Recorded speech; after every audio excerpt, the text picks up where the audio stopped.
तो फिर स्वयं के लिए स्वयं कभी अदृश्य नहीं हो जाता है। जब यहाँ हम स्वयं शब्द व्यवहार करते हैं अर्थात अपने लिए स्वयं कभी अदृश्य नहीं है। स्वयं कहने से यहाँ शरीर को नहीं लेना है, क्योंकि अपना शरीर भी अपने लिए अदृश्य हो जाता है स्वप्नों में। क्योंकि स्वप्नों में जब जाता है अलग शरीर को देखता है, मानता है कि मेरा शरीर, स्वप्न में अगर पक्षी हो गया, मत्स्य हो गया, मत्स्य मछली हो गया, अथवा कोई अन्य हो गया, अन्य देश का आदमी हो गया, तो ये शरीर को नहीं देखता है। तो इसलिए जब स्वयं कहा जाता है शरीर नहीं लेना है, तो स्वयं कहने से मन भी नहीं लेना है, क्योंकि मन तो हर क्षण बदलने वाला है, किंतु हम नहीं बदलते हैं। हम देखते हैं बदलता हुआ मन को। इसीलिए ये जो स्वयं है, यह स्वयं कभी अपने लिए अदृश्य नहीं होता है। यही है वास्तविक, जिसको हम लोग शास्त्र में आत्मा कहते हैं। वही ब्रह्म है, वही परमात्मा, वही भगवान जो आप हैं। वो आप कभी बदलने वाले नहीं है। शरीर बदलता रहता है, नाश हो जाता है, दूसरा मिलता है। ये मन भी बदलता रहता है, किंतु आप नहीं बदलते हैं। क्योंकि आप जानते हैं जब 5 साल उम्र में भी आप ही थे, अभी भी आप है। और जो लोग अधिक उम्र हो गए वो भी जानते हैं अभी वो है। तो यही जो नहीं बदलने वाला चीज, उसी को आत्मा शब्द से, स्वयं शब्द से कहा जाता है। और वो सर्वत्र विद्यमान है। तो कहते हैं कि जैसा वो यज्ञ के अंदर में है, ऐसे वो न्यासा के अंदर में भी है, प्रज्ञान के अंदर में भी है। और वो वास्तविक एक ही है। यह जब तक हम लोग एक शरीर में बहुत ज्यादा अटैच हुआ है, दूसरा शरीर में भी मैं हूँ, इस प्रकार की बोध नहीं हो सकता है। एक उदाहरण देने के लिए, जैसा कहते हैं ना, गांव में एक आदमी है बहुत सेल्फिश है। वो केवल अपना बात ही सोचता है। और गांव में एक व्यक्ति है जो कि सबका सुख दुख में भागी हो जाता है। जो सबका सुख दुख में भागी हो जाता है, वो मानता है मैं उस व्यक्ति के साथ भी हूँ, इस व्यक्ति के साथ भी हूँ। वो अपने शरीर के साथ उतना सटा हुआ नहीं होता है। तो जो अपने शरीर से जितना छूटता है, वो सर्वत्र अपने आप को उतना अनुभव करता है। जो इसी शरीर से पूर्ण रूप से छूट जाएगा, वो देखेगा वो सर्वत्र है। ये शरीर से छूट जाएगा अर्थात शरीर से कुछ अलग हम है। वो कौन है? कहते हैं वो जो मैं, वो मैं जो कि शरीर के साथ बदलने वाला नहीं है, शरीर मरने पर भी वो मरने वाला नहीं है, और वो मैं एक ही है। क्योंकि सर्वत्र वही मैं। न्यासा भी कहेगी मैं, कि यज्ञ भी कहेगी मैं, और शशि भी कहेंगे मैं। तो सभी जो मैं कहते हैं वो मैं अलग अलग नहीं है।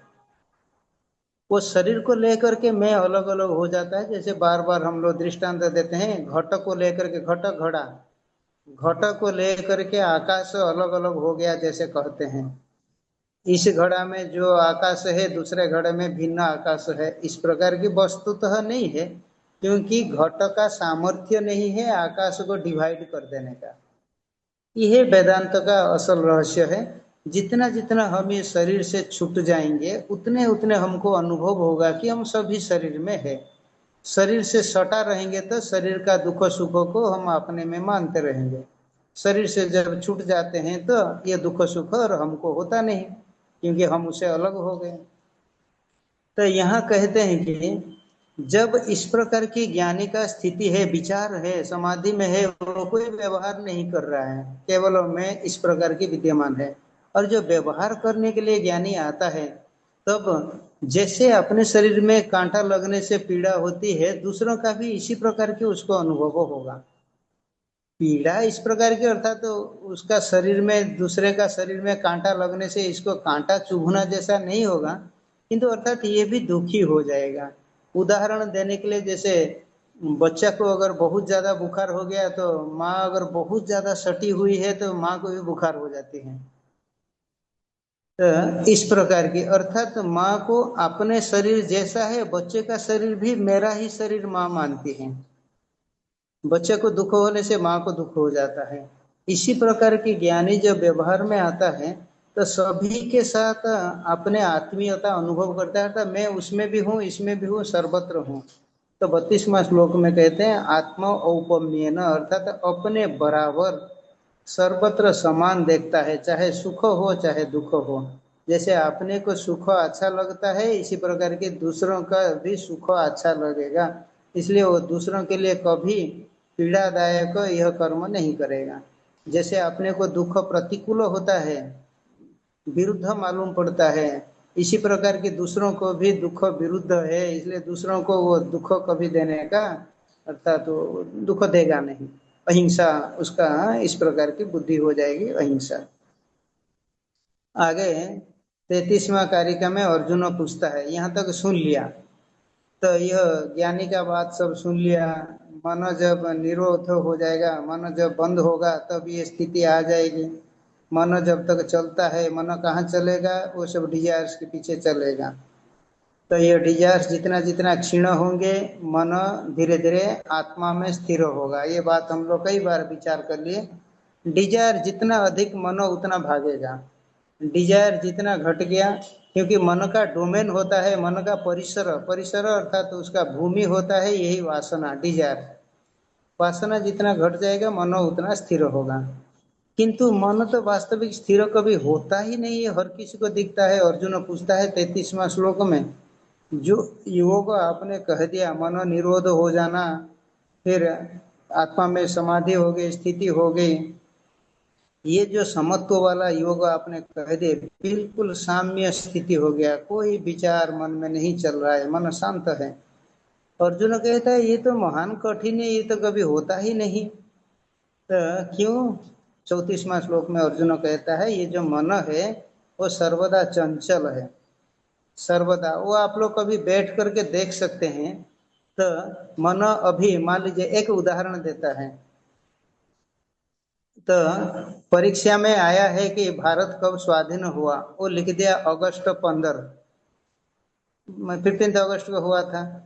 पीछे वाला व्यक्ति कॉपी करने के लिए थोड़ा झांक करके देखा, उसका अगस्त प के जगह में वो दिख गया, वो लिख दिया अगस्त 15। तो फिर आगे उसके पीछे वाला झांक करके देखा, वो सोचा अगस्त बंदर, बंदर ये क्या है, अगस्त बंदर तो नहीं होगा। तो उसने लिख दिया कि मुंबई बंदर। तो फिर उसके पीछे वाला झांक करके देखा कि भारत कब स्वाधीन हुआ, ये मुंबई बंदर नहीं, ये वरन गेटवे ऑफ इंडिया, वो भारत स्वाधीनता का कोई मतलब क्या ना सूचक इत्यादि होगा, कोई उसका मॉन्यूमेंट है, इसलिए वो लिख दिया कि गेटवे ऑफ इंडिया, वो लिख दिया। आगे व्यक्ति कहा कि गेटवे ऑफ इंडिया, ये भारत स्वाधीनता क्यों? तो भारत स्वाधीनता जब होगा ना, उसके पास गेटवे ऑफ इंडिया के पास एक बड़ा होटल है, ताज, ताज मुंबई। इस प्रकार की चलने लगा।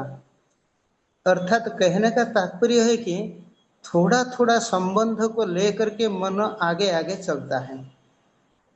ये एक साधना है, कभी बैठ करके ये चुप देखेंगे मन कैसा चलता है, और कितने समय के बाद आपको फिर याद आया, अच्छा ये कहाँ से आरंभ हुआ था और कहाँ तक चला गया।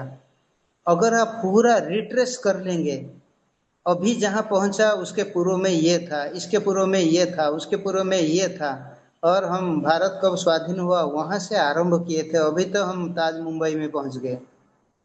इस प्रकार की रिट्रेस अगर कर पाएंगे तो ये मन का एक महान सामर्थ्य बढ़ता है कि अर्थात बहुत ज्यादा अटेंटिव नहीं रहने पर भी मन ये सब को स्मरण रखता है। ये एक मन का महान सामर्थ्य, मेमोरी खूब बढ़ता है इसके द्वारा।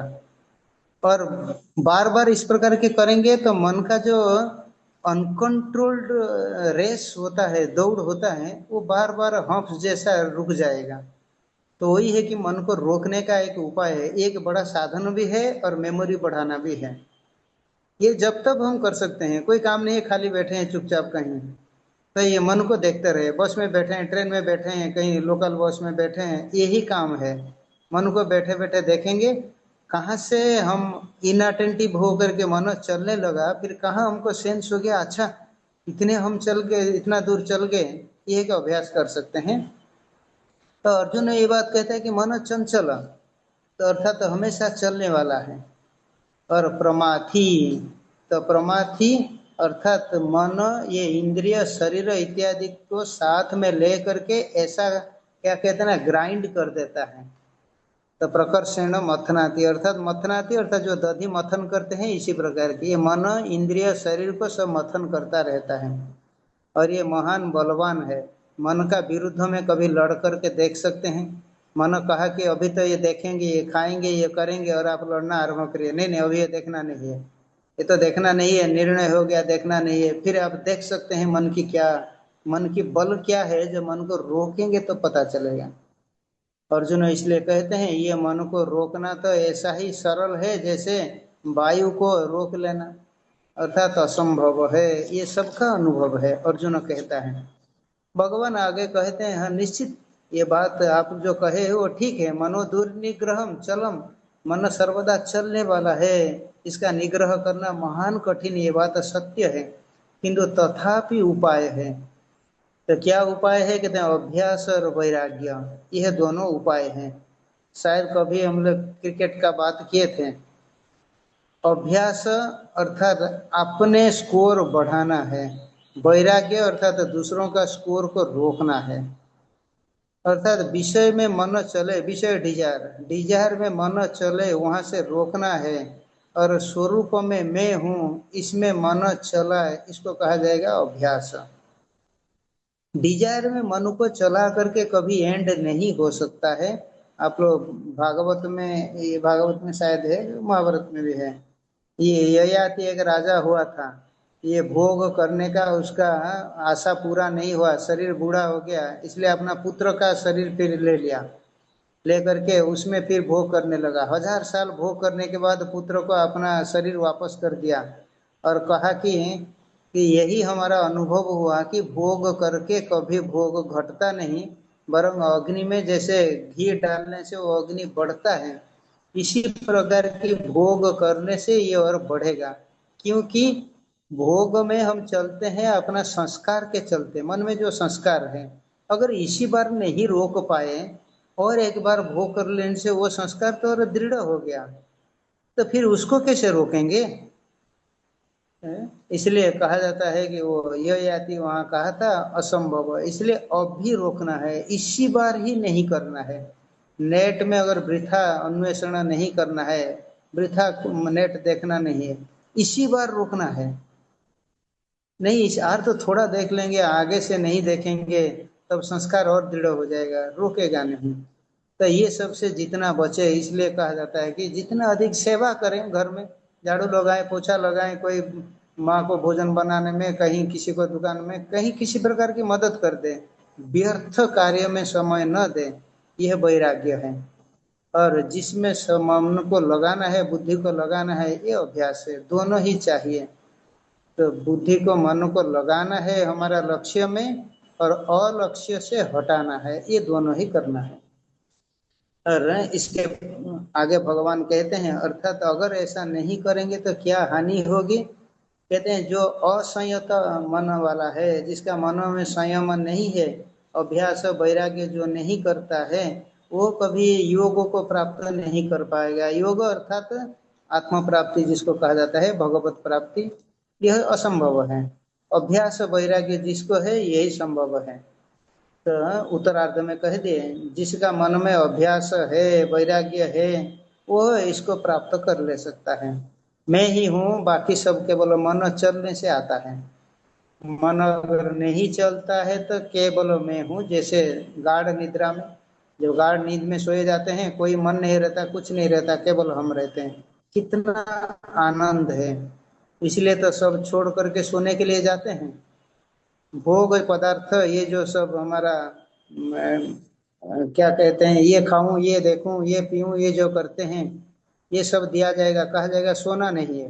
हाँ 1-2 दिन तो पार कर ले सकते हैं, आगे तो कहेंगे अपना पदार्थ रहने दो, हमको तो सोना ही है, चाहे वो जहाँ भी जगह मिले, सड़क हो नाली हो कहीं भी हो, सो जाएगा। क्यों सो जाता है, कहते हैं मन से छुटकारा पाने के लिए। ये मन वास्तविक यह अर्थात जितना शांति आनंद नहीं देता है उतना अधिक दुख देता है, और मन चलने का उसका भूमि है ये डिजायर।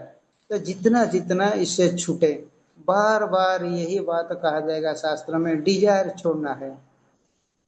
किंतु एनर्जी है, शांत नहीं हो पाता, कहते हैं सेवा करना है, खूब सेवा करना है घर में, जहाँ है, घर में है, सोसाइटी में है, कहीं भी है, सेवा करिए।